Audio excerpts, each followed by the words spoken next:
Renaline, coach officiel. Renaline, coach officiel. Abonnez-vous massivement. Avec le papa de l'enfant, ni de la relation du papa avec son enfant. Ça, c'est nos trucs de famille. Vous êtes en couple? Abdoul. Change de question. Tu veux comment me dire que je suis en couple ici, c'est ça? Non, mais Change c'est pas ce que je de veux. question. Non, mais tu sais, vous pouvez être des parents célibataires, séparés. Hein. Vous pouvez être séparés. Oui, ça arrive. Ouais, on est en 2020. Ok, d'accord. Mais Anita, tu es sûre que c'est du coca ou c'est du vin? Parce que même au meilleur au one shot, voilà.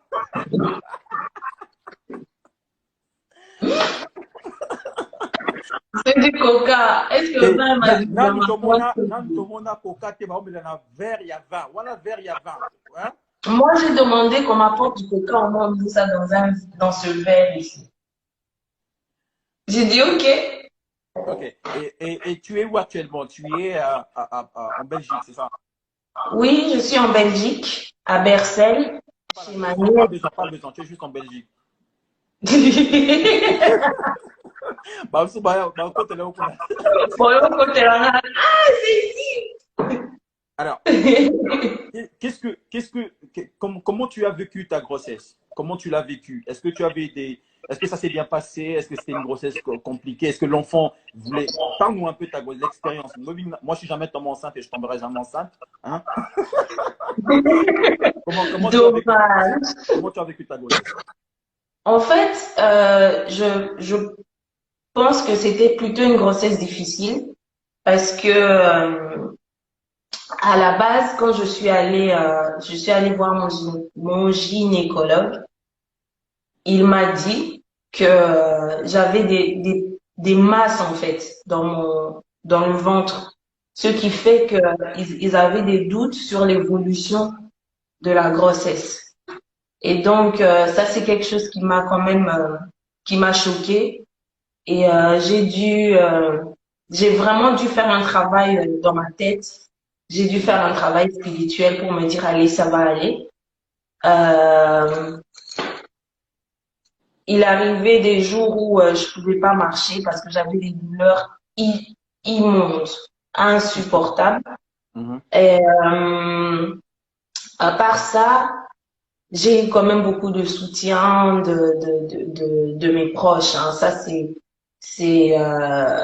c'est un moment que j'ai beaucoup surtout de ma mère biologique Mhm. avec qui je me suis beaucoup rapprochée. Et ça m'a fait un bien fou.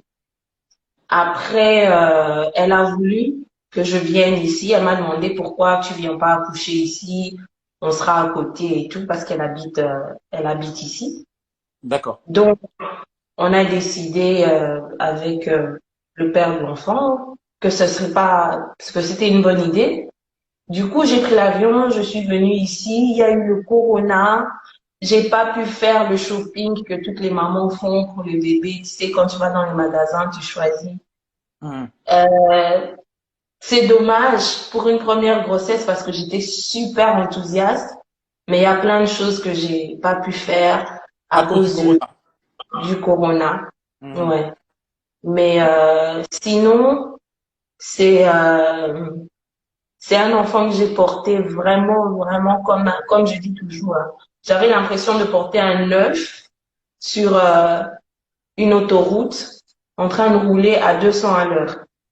Donc Oh. c'était oui, ouais. C'était Et, comme ça. Et puis, il fallait faire attention. Il fallait pas se montrer au public. Il fallait pas que ton ventre se voit. Il fallait faire attention aux photos qu'on publiait sur les réseaux. mhm. C'était, c'est stressant pour une femme enceinte, surtout quand c'est ton premier. Moi, des fois, j'avais envie de crier, ouais, je suis enceinte, regarde et tout, mais je pouvais pas faire ça. Ok, mais Donc, d'où vient alors le choix de garder secrète ta grossesse? Qui a décidé cela? j'ai décidé cela. On a décidé cela, ma famille. Et moi et son papa aussi hein, et leur famille parce que déjà c'était difficile comme ça En plus, avec les pressions extérieures et tout ça, c'était pas le cas. Donc, il y a des moments où, dans la vie, faut mettre, allez, faut vivre la vraie vie. Tout n'est pas un buzz. Un enfant, c'est une vie. Hmm. C'est important. C'était important pour nous que cet enfant grandisse bien, que ma tête soit reposée, que je n'ai pas, tu vois maintenant ce qui se passe, non, depuis que tout le monde sait que l'enfant est là. Tu imagines, si j'étais enceinte avec les hormones. Voilà. Ça aurait pu Voilà. influencer justement ton état d'esprit, ton stress, ta fatigue. Voilà. C'était un très beau choix d'avoir gardé secret ta grossesse. Pour le coup, ça a très bien marché parce qu'en communication, en tant qu'artiste, ça marche très bien. Tu joues sur l'effet surprise et tout. Mais on te le redit encore, félicitations. C'est un bon choix. C'est très sage ce que tu fais. Merci. Nous, on est un peu, voilà, nous, on est un peu, on est un peu, oui, surpris, mais on est content du fait on savait déjà que tu étais une femme, hein, qui était capable de mettre au monde, et que tu aimais des enfants, que tu voulais avoir des enfants. Donc, Renaline, coach officiel. Renaline, coach officiel. Abonnez-vous massivement.